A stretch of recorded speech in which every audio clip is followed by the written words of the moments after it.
자, 1번 차를 소유한 사람, 2번 자율주행차의 브랜드, 3번 국가, 4번 제3자. 자, 누구 걸까요? 그 중에 하나를 굳이 골라야 된다면 차량 보유자이겠죠. 계약은 돼 있다고 하지만 이런 생각 할 것 같아요. 아니 나는 돈을 주고 샀잖아. 그럼 이제 끝이야. 내 정보를 내 데이터를 넘기고 싶지 않아라고 할 수도 있을 것 같은데. 요즘 시대에 데이터를 빼고 무슨 이야기를 할 수 없는 것 같아요. 지금 법조계도 마찬가지고요. 그래서 오늘은 우리나라 최고의 민법학자를 모시고 데이터에 대해서 한번 얘기를 나눠보도록 하겠습니다. 예, 궁금합니다. 법조인들에게는 데이터는 어떤 건가요? 저는 데이터는 법의 소재라고 생각합니다. 그러니까 법을 만드는 경우에도 여러 가지 데이터를 모아서 분석해서 법을 만드는 것이고요. 그러니까 그런 데이터가 소재로 제공되기 때문에 법도 만들고 그 법도 집행할 수 있습니다. 이런 데이터를 모아야지만 어떤 법제화도 가능하고 무언가 판단의 근거가 될 텐데 데이터는 누구 건가요? 정말 한마디로 대답하기 어렵네요. 근데 한마디로 대답해야 한다면 데이터는 누구의 것도 아닙니다. 다만 데이터의 특성과 내용에 따라서는 특정한 주체가 통제권을 행사해야 하는 경우도 있습니다. 이제 개인정보 대표적인 예이죠. 예를 들어 제 이름은 제일 대표적인 제 개인정보입니다. 그런데 제가 제 이름을 소유한다고는 저는 얘기를 못합니다. 왜냐하면 제 이름은 딴 사람들이 불러줘야 하는 것이기 때문입니다. 제 전화번호도 마찬가지고요. 다만 제 이름과 전화번호가 원래 목적과 무관하게 남용되는 것에 대해서 제가 통제할 수 있는 법적인 힘도 필요합니다. 데이터 소유권이라고 하는 개념도 유럽에서 최근 몇 년간 굉장히 많이 논의를 했는데 결론은 뭐냐 하면 데이터 소유권을 인정하지 않는 것이 좋겠다라는 것입니다. 그거는 데이터를 보호할 필요성이 없기 때문이 아니고 데이터 소유권이라고 하는 그런 지나치게 단순한 컨셉을 가지고 이 다양한 데이터 현상을 설명할 수 없다는 생각 때문입니다. 그러면 제가 이제 퀴즈를 좀 드릴게요. 자율주행차의 데이터가 쌓여서 데이터가 끊임없이 생겼습니다. 그 데이터는 과연 누구 거냐? 자, 1번 차를 소유한 사람, 2번 자율주행차의 브랜드, 3번 국가, 4번 제3자. 자, 누구 걸까요? 그 중에 하나를 굳이 골라야 된다면 차량 보유자이겠죠. 계약은 돼 있다고 하지만 이런 생각 할 것 같아요. 아니 나는 돈을 주고 샀잖아. 그럼 이제 끝이야. 내 정보를 내 데이터를 넘기고 싶지 않아라고 할 수도 있을 것 같은데 그럴 때 이제 이렇게 있죠. 약관을 들이밀면서 아니 당신이 이 차를 산 거는 이거에 대해서 동의를 한 셈이 된다. 공공의 선을 위해서. 두 번째 질문입니다. 핸드폰을 통해서 정말 끊임없이 이제 수집되는 데이터들이 있죠. 수집되고 있는 그 데이터는 누구의 소유냐? 자, 1번 폰 소유자, 2번 통신사, 3번 폰 브랜드, 샘숭이나 애플이나 4번 국가, 5번 제3자. 예, 저는 일관성을 유지하려면 폰 소유자라고 답변을 드려야 될 것 같습니다. 근데 누구 거냐라는 말 자체가 일단 거라는 게 우리 법률가한테는 굉장히 큰 의미가 있어가지고 그 소유권을 가지냐 이런 의미로 다가오니까 좀 말하기 쉽지 않은 집을 소유하는데 소유권 이런 게 아니라 그거 좀 약간 그래도 나한테 제일 먼저 물어봐야 되는 거 아니야? 뭐 이 정도의 권리? 예, 그런 거에 가까우지 않을까 싶어요. 일반인들이 쓸 때는. 근데 그래서 이제 법학자들이 생각하는 소유권과 그게 괴리가 있다면 일반인들이 생각하는 그런 정도의 어떤 명칭을 담은 권리를 주는 게 맞는 거 아닌가 뭐 그런 생각도 들 수도 있을 것 같거든요. 지금 상당히 많은 권리가 주어져 있습니다.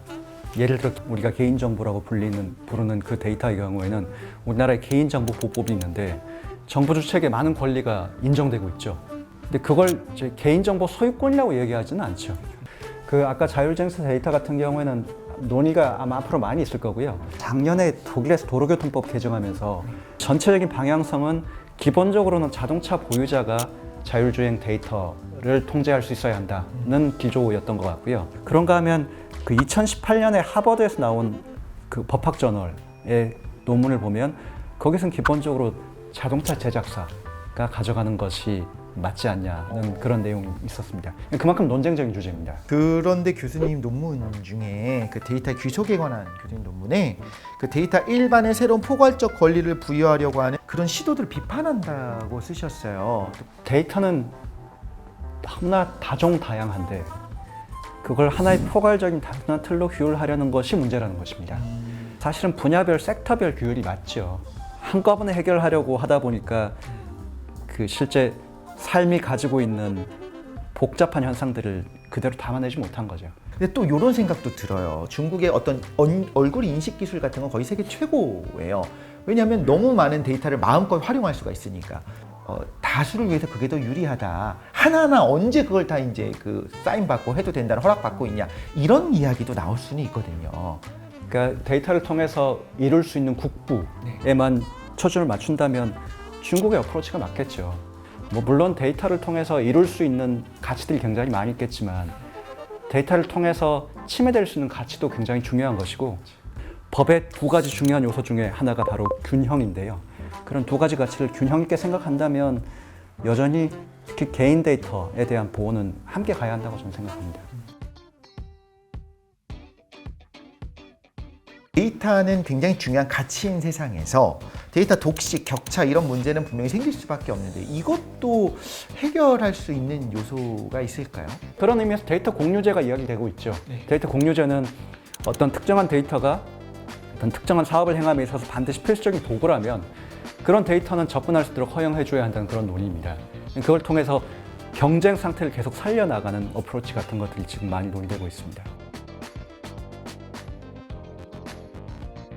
우리가 그 인격권에도 개인정보가 이제 포함되는 거죠. 예, 개인정보 자기결정권이 전형적인 인격권 중에 하나입니다.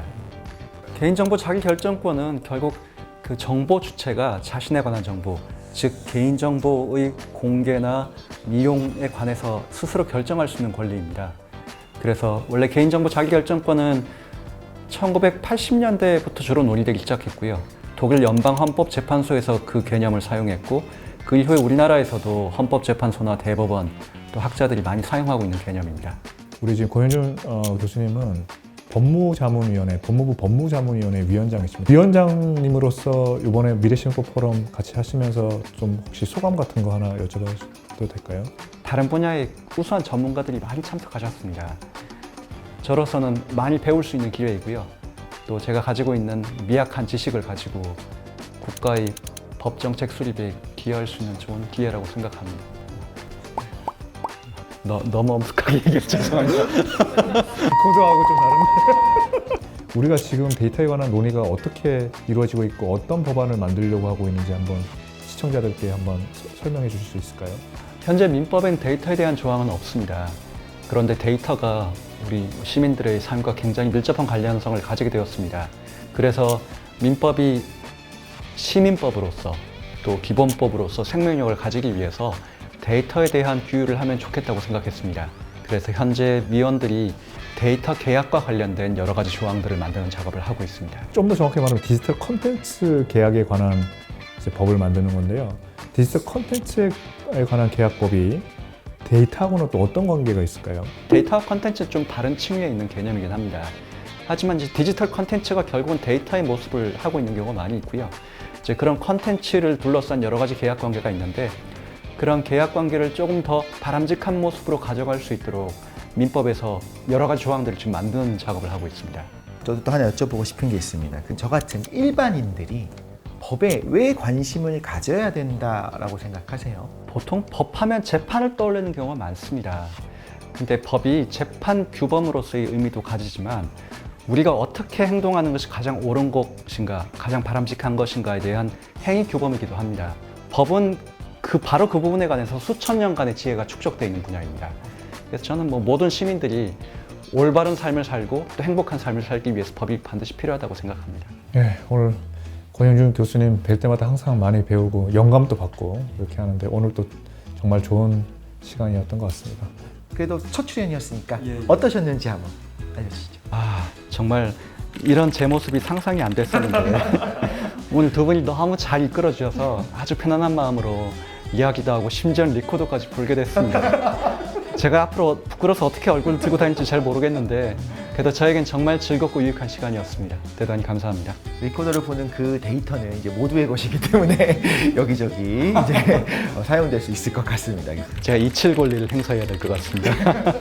오늘 저희 주제 좀 즐겁게 한번 나눠가면서 또 많은 걸 배울 수 있는 좋은 시간이었었고요. 함께해 주신 권현준 교수님께 정말 감사 말씀 다시 한번 드리고요. 이 영상 보시는 분들도 또 더 궁금한 내용, 이런 내용에 대해서 한번 다뤄줬으면 좋겠다는 그런 주제가 있으면 댓글을 좀 달아주셨으면 좋겠어요. 저희는 다음에 더 좋은 콘텐츠로 찾아뵙도록 하겠습니다. 감사합니다. 감사합니다. 하나만 더 할게요. 그러면 비담이 뭡니까? 비담? 이것도 아시는 거예요, 설마? 아닙니다. 그건 처음 들었습니다. 비담이 뭔가요? 저희 중에서는 누군가요, 비담이?